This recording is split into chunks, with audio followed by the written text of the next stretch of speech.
you guys doing? I'm Rob. And I'm Maddie. And we're Prevail Clothing from Virginia Beach, Virginia. And this is our Q&A. All right, Maddie, Rob, we appreciate y'all being here today. We do want to hear a little bit about your story because it's not often we find a local clothing brand ran by young adults. So tell us how having a clothing brand came about at such a young age.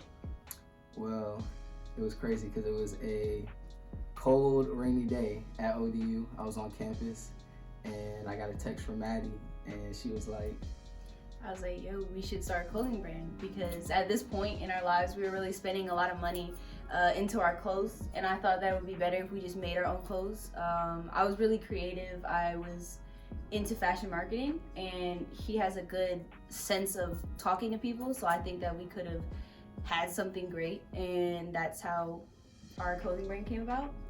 That's a really dope story. I appreciate y'all sharing. So what are your goals looking like for the next 10 years as far as the brand goes? Are y'all looking to expand? Most definitely. I feel like we want to expand our inventory. We want to eventually get tracksuits, jogger sets, and hopefully within the next 10 years we can get shoes, start something like that. Yeah, and definitely, I think our end goal is definitely having a store, probably one in our hometown and then a couple scattered across the U.S. Such as Atlanta, Florida, Los Angeles. But expanding is definitely in our future. Well, I'll definitely be copping something when y'all open up a store in 757. But another question for y'all, what streetwear brands are your favorite and why? I would say mine is, I'm gonna have to go with Kappa. Right. Because I just like the way that their style is, the way that they drop stuff. They're very unique and different. What's yours? I would say Billionaire Boys Club and Ice Cream has to be my favorite streetwear brand just because the way Pharrell and Nigo carry their style, I really appreciate the art that's behind it, and I would say that would definitely be one of my greatest street brand influences. That's what's up. Gotta pay homage to Pharrell and them. That's dope. So being that y'all are so young, how has learning the business process been? Would you say it's been easy? Has it been tough? I would say it's been a little bit so-so. We've came across obstacles, going in an industry that we first didn't know anything about was pretty hard, but we're catching up, we're learning as we go, I think growing. Yeah, also I feel as if other businesses and other entrepreneurs feel as if we're very young-minded and we don't have the experience that we should have, but we know a lot of stuff. We'll get there. That's what's up, that's what's up.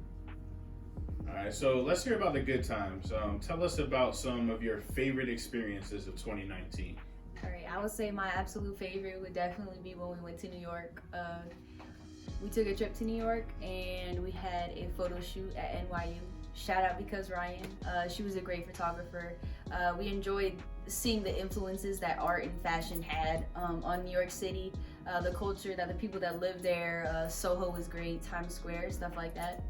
Definitely. I would say that my favorite experience for the business would be the fashion show that we were invited to. Shout out Sauce With It, Coach, thank you.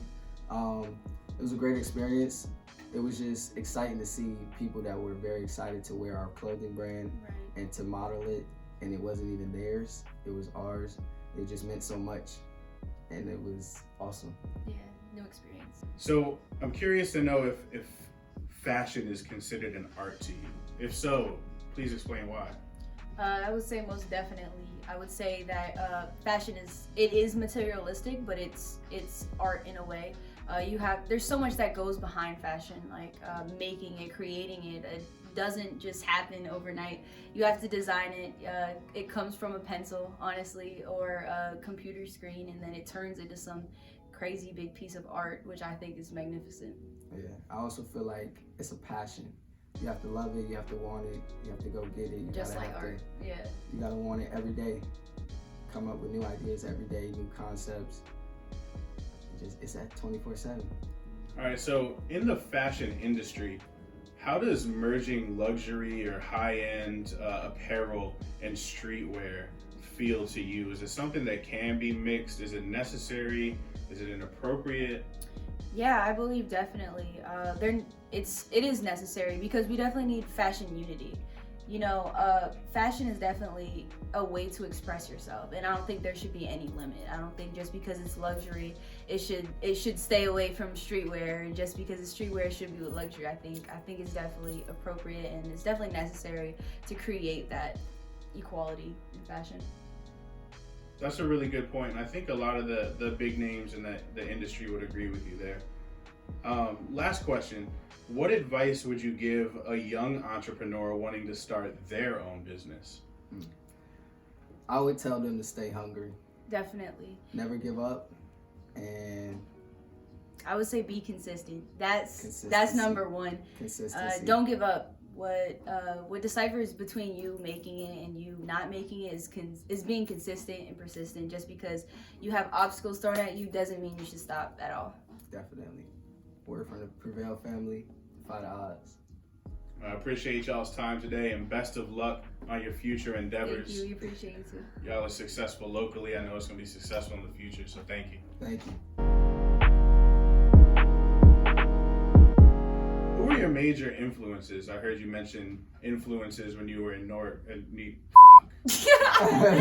got it, bro? I'm trying to think of the question that they answered before. I was about to start laughing though.